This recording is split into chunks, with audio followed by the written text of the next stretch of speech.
Happy Wednesday. Land Square Realty. So you see we have these presentations, classes. Tuesday Richard Edwards is doing amazing commercial real estate class.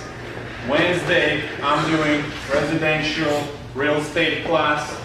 And also today after my presentation, the Richard Edwards, our title attorney, will go through the HUD to remind you what's the HUD, how HUD is working, what kind of fees, expenses, payments are in the HUD, because a lot of times our client is asking us, what's this for, what's that for? So Richard is, John is here, our title attorney, and I would like to thank you for going and asking our real estate attorney questions. That's great, guys.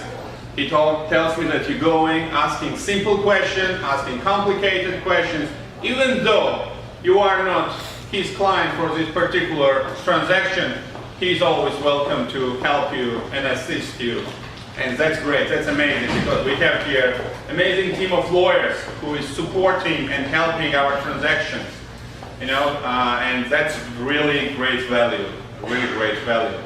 Today I wanted just before Richard will speak, I wanted to go through the simple real estate investment portfolio. You know, a lot of times I have a client from foreign countries who has the cash and who wants to invest in tangible assets in South Florida.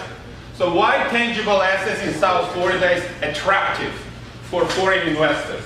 Well, first of all, because it's in America and it's in tangible assets. What tangible asset means? Tangible assets that we can touch. It's material assets that will not disappear as a result of crisis in the stock exchange, as a result of political,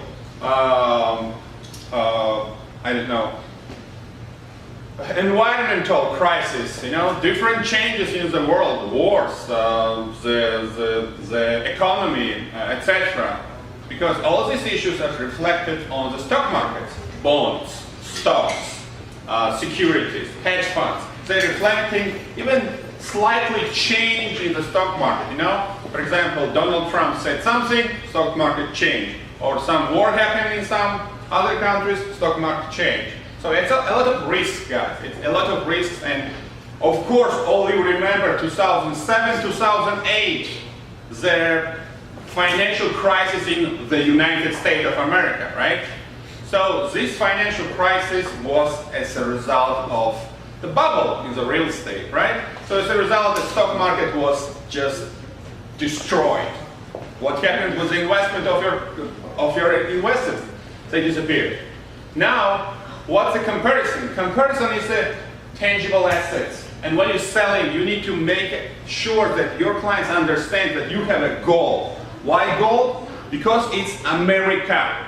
And because it's Miami. So where is the number one country in the world to invest? America. Where is number one place in America to invest? Miami. Where you are in Miami, in number one real estate office. So that should be like your number one pitch. This simple. I just did this presentation last 15 minutes, you know, like quick. So, but that's what you need to know, remember, and work every day. I love commercial real estate, but it's complicated. I really complicate. It may fly, may not fly. So many risks there. But real estate, this one, it's so easy. And you have the license, you have the resources, you have the company, you have the market to make that happen. And it's very easy. So let's go to my simple presentation and let me explain you what you need to pitch your investors. Okay? So again, I apologize for simple presentation. I just want to deliver the message, and I'll be delivering this message every week, like 10 minutes, to just have you understand that you are sitting on the gold and you are sleeping. Sorry about you sleeping. As 43,000 real estate agents in Florida. That's 10% makes money. So you want to make big 10%? Do the simple stuff. Very simple. Okay. Investment real estate portfolio. What does it mean? It means that in general, my advice, personal advice, single family homes, Why single family homes? Because a single family homes in South Florida, it's a gold. Why it's gold? Because you cannot build single family home on single family home and another single family. It's just land, and land is limited. Land is gold. All these wars in the world happen. Why? Because of land. So you're buying American land in South Florida with single family home, and that's gold. You know, that's always will be the value. Apartments are the way. You know, you can build, I don't know, 54 floors apartments. You know, now what they're doing, they're squeezing square foot, so make more floors. Squeezing the top, like how tall is the floor, to make additional floor. They're squeezing to sell this for $1 million, $2 million, and $3 million, and guess what? Less and less clients want to buy this pre-constructions and luxury and this $1 million. There is not so many people who make so much money. You saw last week we had here the simple middle-class businessmen from Russia, right? And what they want? They want from 250 to 500,000, and they can buy this the single-family homes to their kids, to their family, to them as an investment, as a second home or third home. So that's the market right now. And not just foreigners, but baby boomers. Statistically, 70% baby boomers is going to retire between 2017 and 2022. So that's right now happening, guys. That's the most wealthy segment of American society. They are moving where? To South Florida. Why? Because we have this amazing weather. What day is today? March 1st. Go swim to the Atlantic Ocean. Enjoy the life here, right? Enjoy the taxes that you don't have to pay. State income tax. That's amazing. State income tax, don't pay. You buy the single family home as your residence. Remember, nobody can take it from you. That's your primary residence. So even if something happens and judge makes a decision that you owe $10 million to somebody, they cannot touch your primary residence, single family home. So that's another bullet point. Why in Florida? You know? And I'm always saying to people who tells me, you know, well, Los Angeles, it's a great investment. I say, okay, why? Can you swim? I mean, what's the enjoyment to live next to the ocean and cannot swim in the ocean? That will be torture for me, you know? I see the ocean and I cannot swim there. Like, oh my God. So there you cannot swim. Honestly, I was there, like I wanted to swim. They said, you need to have this, you know, swimming suit and the go, and it's still cold. I don't know. So here, compare, right? Prices. For 500,000, I was looking for my friend, and I could not find a one-bedroom for 500,000. The prices are twice more in Los Angeles than in Miami. And here, for 500,000, you can buy 3-bedroom, 3-bathroom, single-family home in okay neighborhood, maybe even a nice neighborhood, you know? And neighborhoods are growing and changing and developing because it's South Florida. It's growing so fast. Do you remember 2 years ago this Hollywood, the parking lot? Now there is a Margaritaville 5-star hotel and amazing, everything is growing. That's how it will grow. That's how it's growing. So you need to go right now when I finish this conversation and send to your clients a simple presentation. Make it a little bit better with colors and etc. I'm using green because of money. So you can use something different. But anyways, the message is that, okay, how you are making investments. So first of all, number one, very important, buy cheap. Because if you don't buy cheap, you cannot sell it and make it. So how can you buy cheap? Remember, in the real estate, there is a 4D. And during this 4D, it's the best price to buy. First D, disaster. Economical, climate, personal, disaster, price is good, they want to sell. Second D, divorce. I just bought an amazing single family home in Pompano Beach because this couple divorced. So they just wanted to forget about that quickly, I don't want because memories, etc. So I get really good deal. So third D is death. Sorry, but life starts, life ends, something happens, and people sometimes don't want to stay in property if somebody died, or the situation changed, or income changed, they couldn't afford. So third D is death. What's the fourth D? Who can tell me the fourth D? Okay, yeah, that's 4-1. So it's the first one is death. Second one is divorce, disaster, and disease. Illness. Somebody got ill. Somebody's sick. He wants to change because of climate, because of his income he cannot afford, because of different circumstances. So 4D, remember 3. So disease, disaster, death, and divorce. It's the best time in people's life to approach them and buy real estate. Sorry, but like it's the reality, right? That's the life happens, and we need to know this 4Ds is the best time to go and buy, network, have a connection with a lawyer, with accountants, with friends, your neighbors, that they know that you are in this business, and when they think about real estate, your picture should stand up in their mind, right? You should know, you should market yourself, at least in your circles that's around you. Okay, so 4D is good, but what else? It's an MLS, or it's auctions, or it's different auction website. There is the auction that is conducted by county, court of the clerk, and that is auction conducted by different websites. The banks are giving to the website and they're selling. So that's the market, where to buy cheap. Also, where to buy cheap. You know what? Go and knock to the door. Just knock to the door. And you're a real estate agent, you say, okay, if you have a portfolio management, if you have a cash, saying, I'm buying for cash. Just like in 2 weeks, it's closing. Here's the cash. You will be surprised how many people think about it. They're just lazy to pick up the phone, speak to the realtor, put on the market, start this negotiation. They're lazy. So make this one extra step. That one extra step makes you 1 extra million, okay? And that's true. In this business, it's true. So what's going on now? So we're buying below market price 10-15%. After that what? Renovation. Have a contractor in your list. 10, 15, 20 different contractors, or maybe one that you love.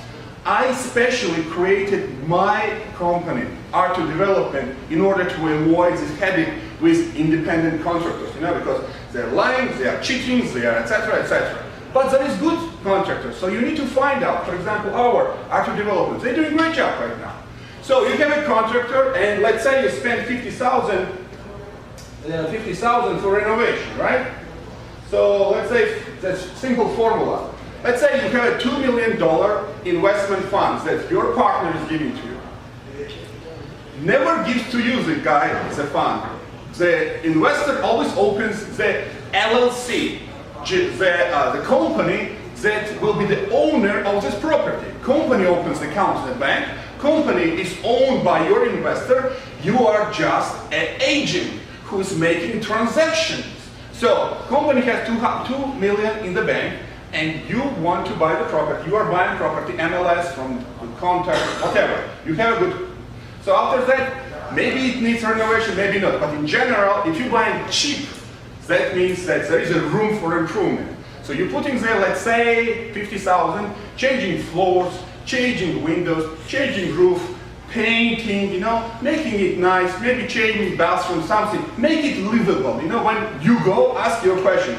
Can you live by yourself in this home? That's the best test for the property. If you can live in this property, that's great. So now, you invested 50,000, you bought for 200,000, you can rent it approximately, plus minus. I said 2,000 as a minimum. Okay, 2,000, you rent this property, so you have this income. So you have gross income per year annually 24,000, right? 24,000 years gross. Now, if it would be an apartment, you would have expenses, taxes, and maintenance fees. That is crazy. Sometimes maintenance fee is like a 10,000 or 50 or 40,000 because of the buildings are old, and every 40 years they need reoccupancy certificate, and it's a lot of work there. Or they decide to change elevator, or they decide to change the garden, or something that will be divided between the members of this community. Or just simply monthly payment, you know, like a $1 per square feet. So taxes and association fee. In single family home, voila, you don't have association fee. What you have just the taxes, right? So taxes is your expenses, and also what I would suggest when you're renting, to buy a total appliances home insurance. Why? When something broke in the home, a refrigerator, an AC, the window, pick up the phone and call. I have insurance, please come. Then coming, they're fixing. How much it is? 500 bucks. For 500 bucks, your headache gone. Okay? So your expenses, right now, let's say 200,000 home. Remember always tax appraisal appraised very like below the market price. So 200,000 home, I would say the maximum 3,000 tax per year. So that's your 3,000 taxes and 500 the appliances, right? So together 3,500 your annual expenses. So we have an annual gross income minus annual expenses. You have a net 20,500. So let's say average 20,500 your net. So what's the net? Net, you're taking this net, dividing by investment of this, how much you made? 200,000 plus 50,000. 250,000 was investment. Your net is 20,500. So the cap rate, simple plus minus, of course sometimes different, is 8.2%. So you have 8.2% net income from a rental of your single family home. It's just for one. Okay, the same is going to happen approximately, let's say, with 8 houses, right? 2 million divided by 250,000, so it's 8 houses. So you're doing the same with 8 houses, and for 2 million in general, your cap rate is 164,000, right? 164,000, 8% cap rate on this amount. And additional of that, remember, what's additional income in South Florida for residential property? What's additional income? Management. That's true, but I'm talking if you invest in money, you getting the net income from rental, and what other? Depreciation. Correct. Go right now on the manifestation of realtors or any other statistical website, and that gives you statistics that during the last, from 2008, Miami, South Beach, single family home increased in the value between 8 and 12.5%. 8 and 20.5%. Depends on the area. Miami Shores could be probably 12%, Eastern Shores will be 12%, maybe Golden Beach probably will be also 10 and 12%, maybe some North Miami Beach that's not good neighborhood, still 8%. Single family home, I'm repeating, single, not apartment, family home. Between 8 and 12% annual increase in value. So now, put together, cap rate, you renting, making net income 8.2, and annual increase in value, you have a 8%. Totally, you are ending up around 16% increase in value, from where 50% you're getting cash right now every month, another every month, every year increase. So if you have a property for next 3 years, 3 times it, I'm telling minimum 8%. So you have a 2 income, right? You have a rental income cap rate, 8.2, and you have a value increase, 8%, together 16%. Tell me, please, where in the world is close to this cap rate? Nowhere. Maybe some risky countries that today you have $1 million and tomorrow you're dead because government didn't like you. So it's different, right? Let's say, I don't know, I don't want to name the countries, but there is a lot of countries, you're making money. Like sometimes investors come to me, oh, say, I'm making on my investment 50% in my country, why should I invest here? Well, because in your country you're making 50%, but tomorrow this investment is gone, or you're dead, or it's like crazy, right? Here, it's America. You are investing in America. You have tangible assets, a private property in America. That's a goal. And doing that, you are for them doing a favor. Remember, a favor. You know, when you explain, they understand, they make money, they secure their investments. Do you know how many people want to do that? But they don't know the simple numbers. And there is no a lot of agents who can explain it. It's not a big deal. It's simple formula. I'm doing it every day. I'm managing right now 3 different funds with different amounts of money, and I'm doing that. You know, I learned my lessons. I went first to apartments, bad experience. Like associations, it's like I don't know, mafias, you know, like that. So single family home, gold. I'm doing just right now, and I'm sharing with you the secret information because I don't want competition. But we are the one company. I want you to deliver this message to your investors. I don't know, in Latin America, Canada, China, Russia, etc. Because that works. And you can do it easily without this, commercial, crazy, hotel, motel, etc. That's great.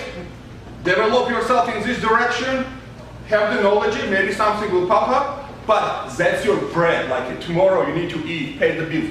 That's how you can pay your bills. Just have this knowledge, make this my presentation copy, make it better, but it's the same concept. Maybe it will not be 8%, maybe it will be 6%. It's still good, it's very, very good. But in general, sometimes if you are smart, this 8.2 you can increase by 10%, You can do that. You can do 12% if you are good to buy. Because remember, the most important in all this circle, how good you are to buy. Because when you buy cheap, you can after sell the market price, etc. Okay, guys? So this is what I want. And I'll be repeating this and reminding you a lot of times because there is tremendous potential. People needs you. People needs you. Your friend, your investor, your connection needs you. So just take this simple presentation and send an email saying, I'm here. If you don't have money and you don't want secure investment, your friend, your neighbor, your partner, your boss, just go to your boss, say, boss, I can secure investment in Miami. That's my friend, it's real estate agent, that's the formula works there, okay? And give this guy commission if he represents you as a real estate agent there. And it's a legal company. But anyway, that was my, small presentation today before John will speak. And please use this tool. And after I also want to ask Yuri, after John, 5 minutes to give presentation. Remember, we are amazing office, the companies that has in-house title attorney, in-house mortgage bank that you can finance all these deals. And also, title, the mortgage, concierge, insurance, criminal lawyer even if you want, but no, you don't need criminal. Okay, John, please. Floor is John's, John Ioana, #1 title real estate attorney in Florida. I guarantee you. I mean, I can just, this guy is great, really great. Thank you, John. Thank you, Roman. What I'm handing out is a sample HUD-1 settlement statement. We're going to talk about that. Take the first 2 pages and pass it down. Page 1 is the HUD, also page 2. So there's 2 pages each. 2. Yes. 2 pages? Yes. One looks like this, and one looks like this.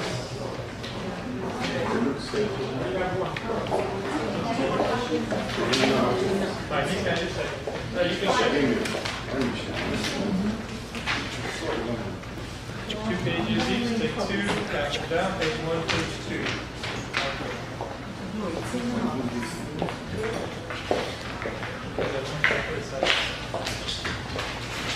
Did it make it straight down? It's going down, right?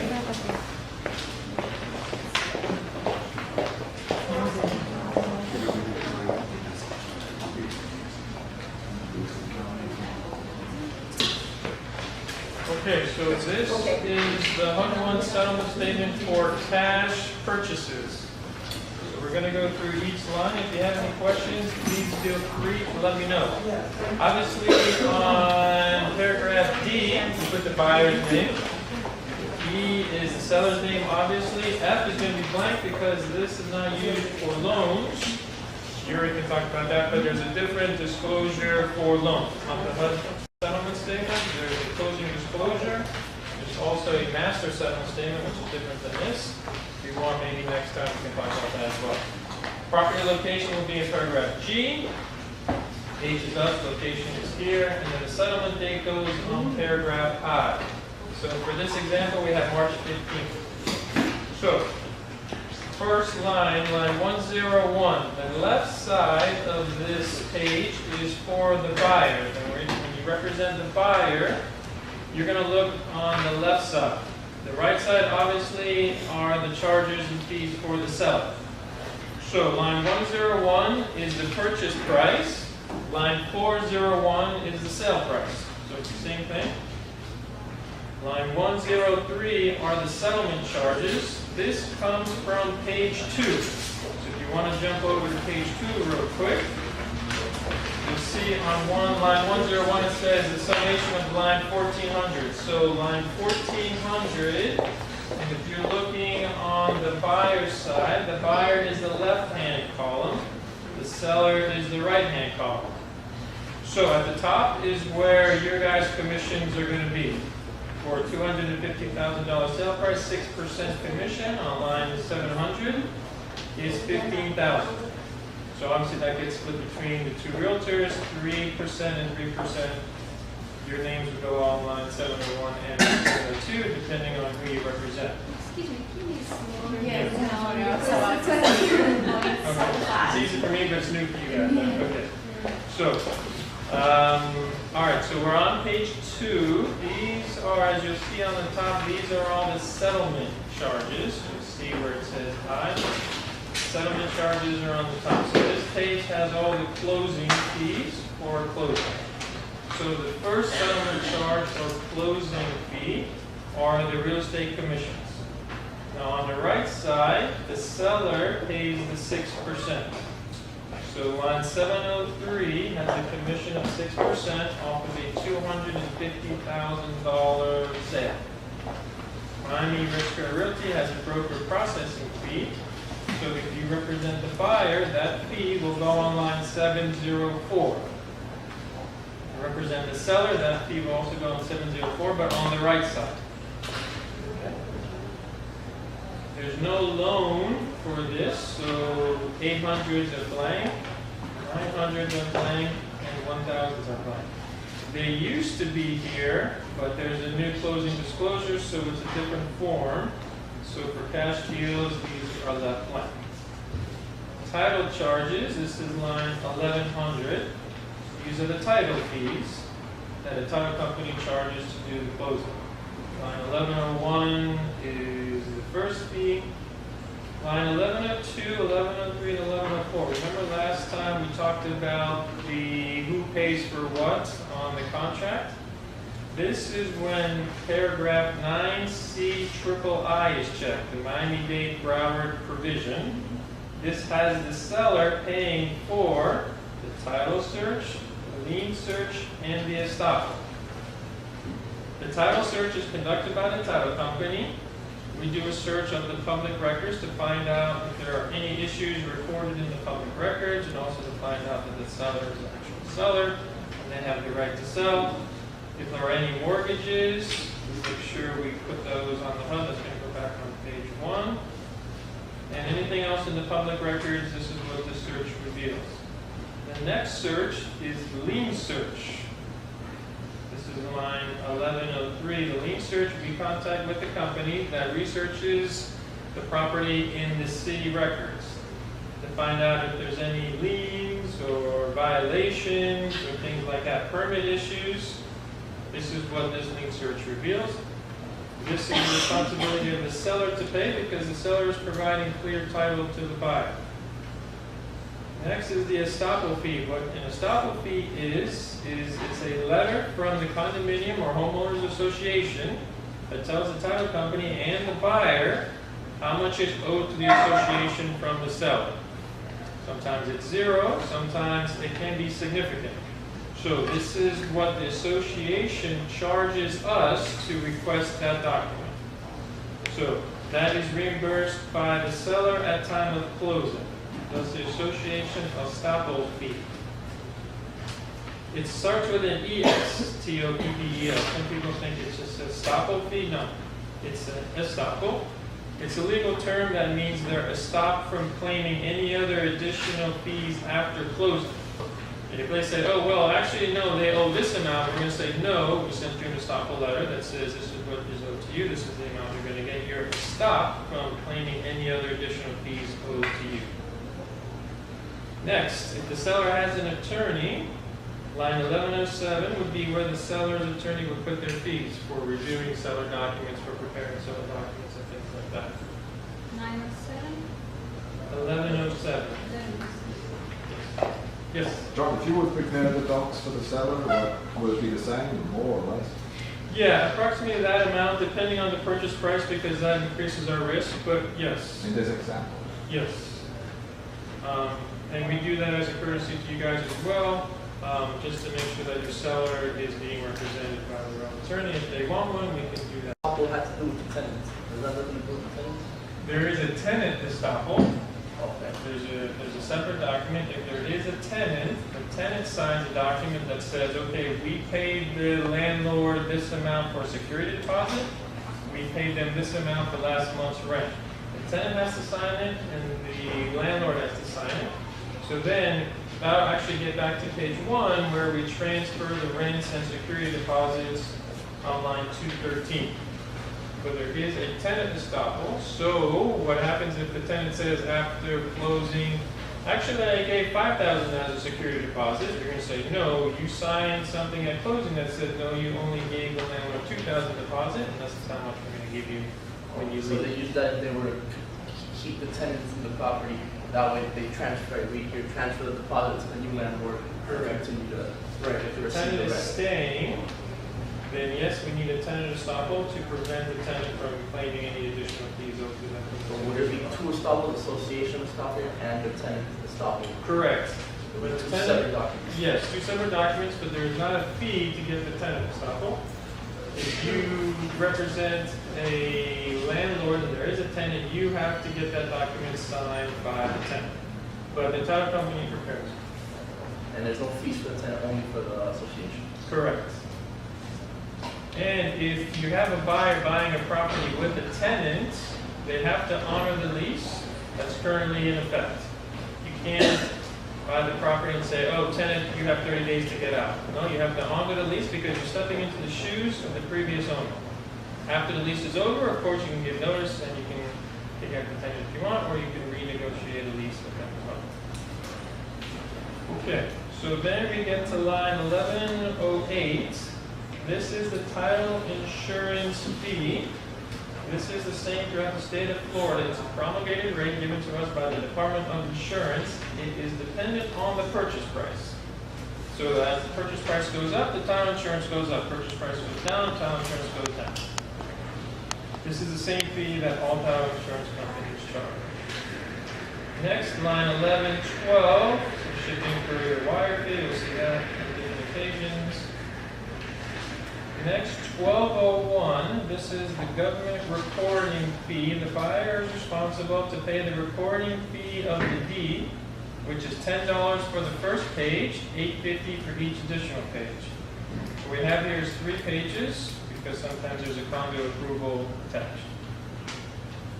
The seller, according to the contract, is responsible for the deed transfer tax. This is line 1203. The seller is responsible. This is kind of like a sales tax on the seller. And in Broward, it's 0.7% of the purchase price. And in Dade, it's 0.6% of the purchase price. This is a seller charge. Seller must pay for it at time of closing. If there is a mortgage on the other document, the buyer pays for the mortgage stamp tax. And that's 0.55% of the loan amount. So those are the transfer taxes. These are government charges that goes directly to the government. Can you repeat it? Yeah. The deed transfer tax is basically a sales tax on the seller. It's 0.6% in Dade, 0.7% of the sale price in Broward. And it's a seller charge. Okay, and next. Next, if this was a mortgage, the buyer pays the mortgage transfer tax at 0.55% of the loan amount. Transfer tax for the mortgage, 0.55% of the loan amount. Government charges. Okay. Next, the 1300s. These are the additional settlement charges. Things like if they owe money to the city for a balance due on utilities, we put that here. Also, if there's a balance due to the homeowners association or condo association, we put that amount there. If they happen to have missed their 2016 property taxes and things like that, we collect it at time of closing. That goes there, and we pay the city or the county at time of closing.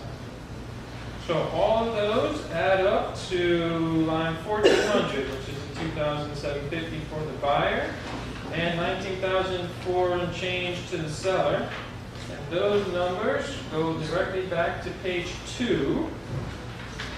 Line 103 is the 2,750 settlement charges to the buyer, and you'll see line 502 settlement charges to the seller.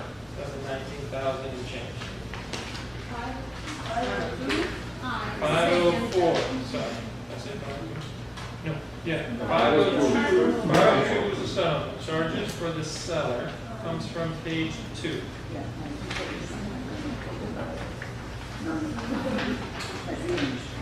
Okay.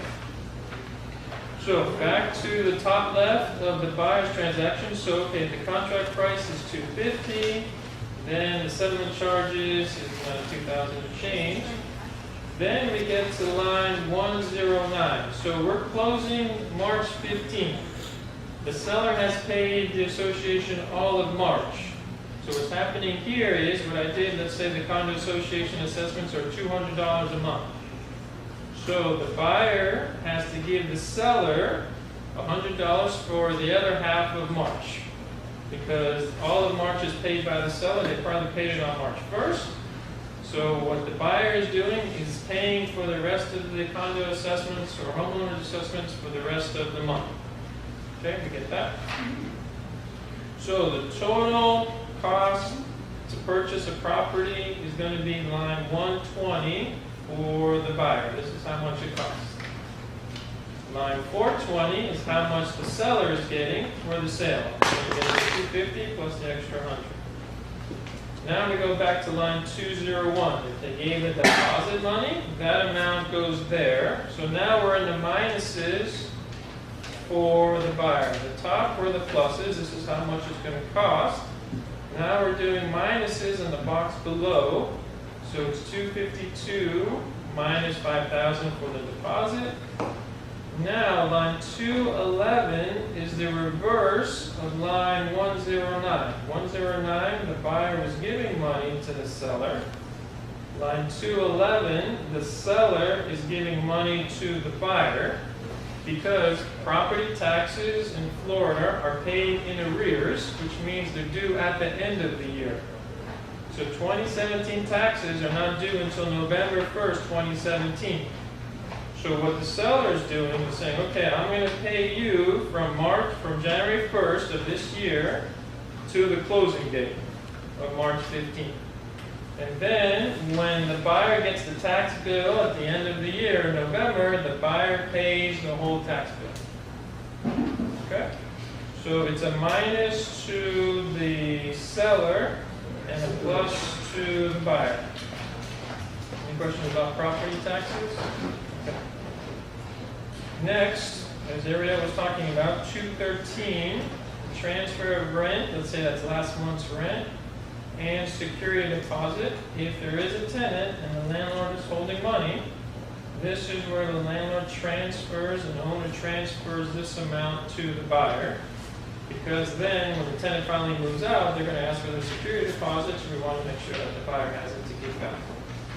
And also line 214, if the seller or the landlord had collected rent for March, now the seller has to give the other half of March rent to the buyer.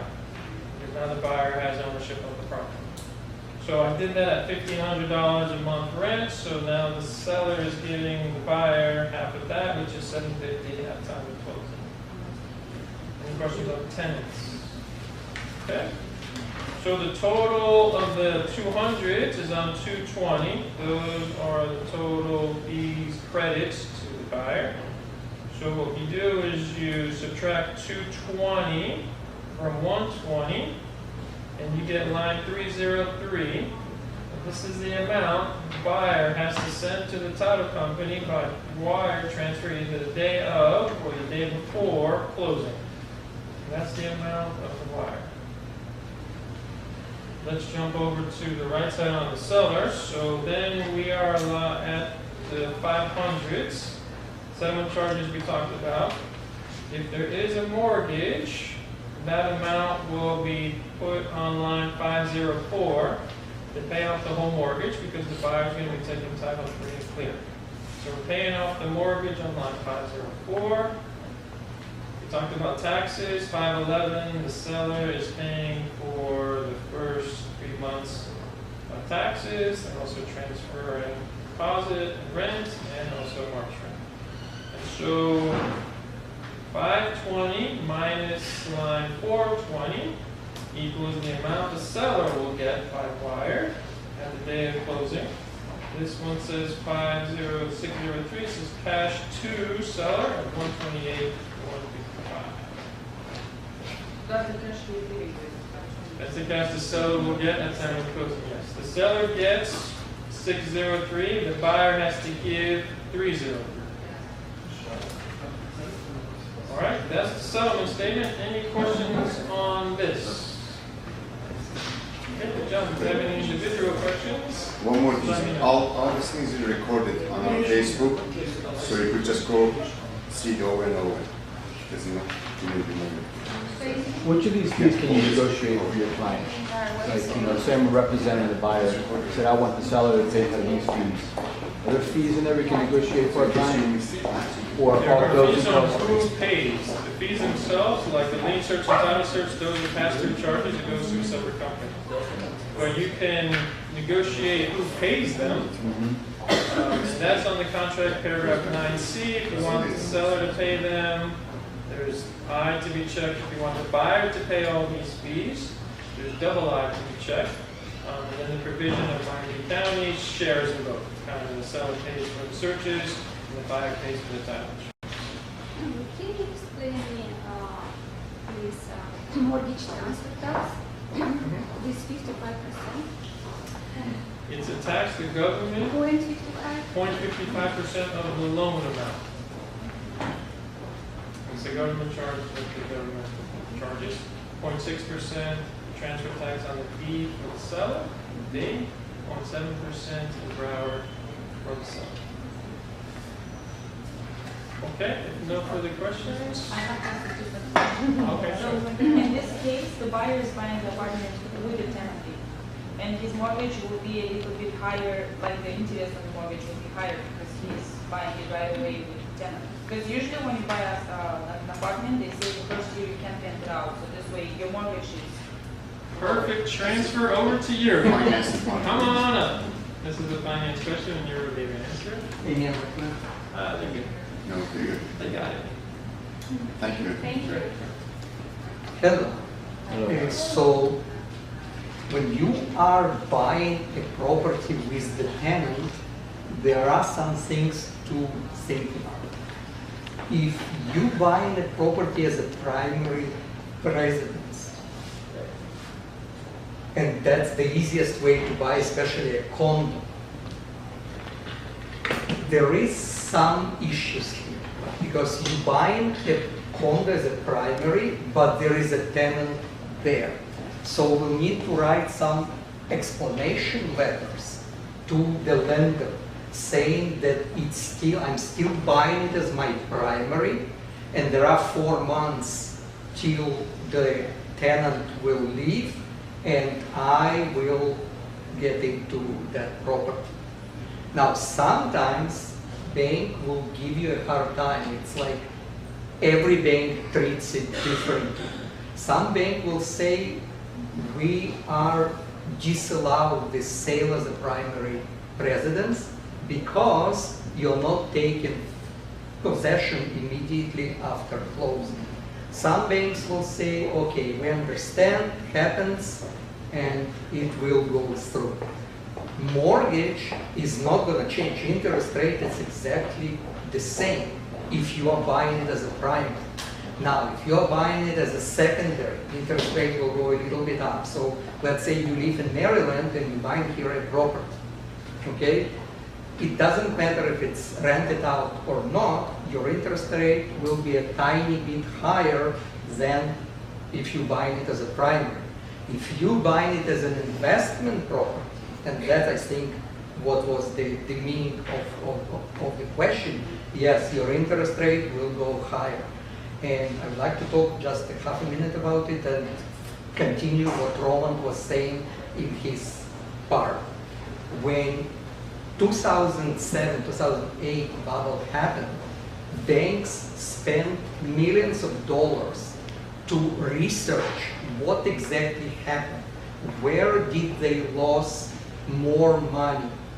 And they come up with the following. In single-family residences, the rate of foreclosures, short sales, deed in lieu transfer, whatever, was much, much less, like 10 times less than the condos. So that's why there are some things now that it's really hard to buy a condo if it's not a primary condo. If it's an investment condo, you need to go through full condo review. Condo questionnaire, it's half of the problem. You need to show that the budget is over 10, that the reserves in the budget over 10%. And for the last few years, I've seen maybe 5 condos like that. One of them, by the way, it's Porto Bellagio. I was able to finance an investment condo in Porto Bellagio. Now, that's number one. Number two, if condo involved in a litigation, and it's or structural litigation, or litigation with undefinable damages, it's almost impossible to get a mortgage to buy this condo. Example, Winston Towers 300. Winston Towers 300, it's completely unmortgageable now. You can't get even hard money loan on Winston. Maybe you can, but even hard money loan that's very easy to get on Winston Towers 300 today, it's almost impossible.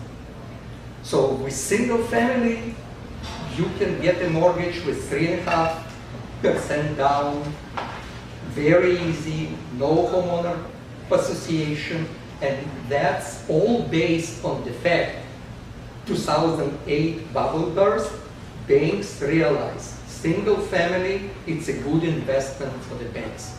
Condos, it's not a good investment for the banks. So that's why all of those rules were put in place, that it's very hard to do mortgages for condos. Now, what's still relatively easy, primary and secondary residence, if you are getting 25% down payment, or if you have a good credit, over 700, and good income, we have a program 75 plus 15 for primary, so 10% down payment, or 75 plus 10 for secondary homes. 75 is a first mortgage, 10 or 15 it's a home equity line of credit, simultaneous closing. We've done those maybe 100 for the last 12 months, and it's working. But only if it's primary or secondary. If it's an investment condo, it's very, very, very high. Okay? Okay. Now, I want to just make a one comment because it happens. On the hub, okay, even if it's not a mortgage, if it's a cash deal, I have one now going on, and it's a very unpleasant situation. If your client buys a condo or a property from the bank or from REO company, very frequently they have a paragraph in a contract, some special addendum, where the deeds like go to line 1203. Those deeds, banks are usually not gonna pay. And so your borrower, your buyer is gonna pay.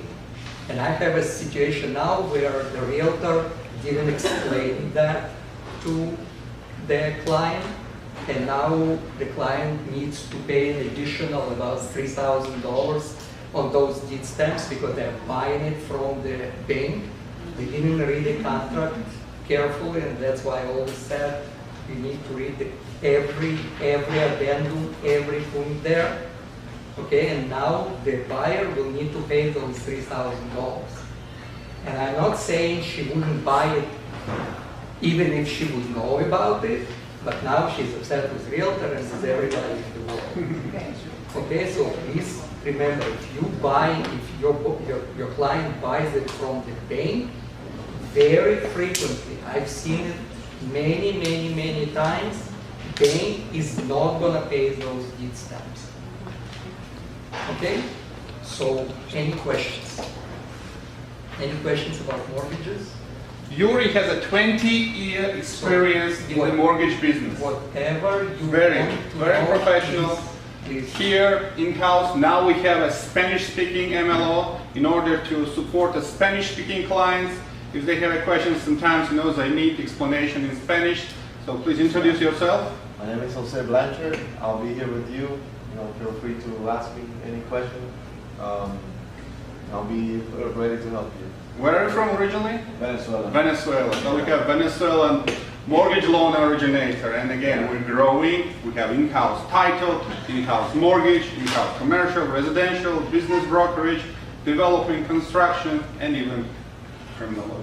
A joke. But anyway, thank you very much for coming Wednesday for brokers meeting. We'll be doing it better and better, but please wake up and wake up your clients, okay? Thank you.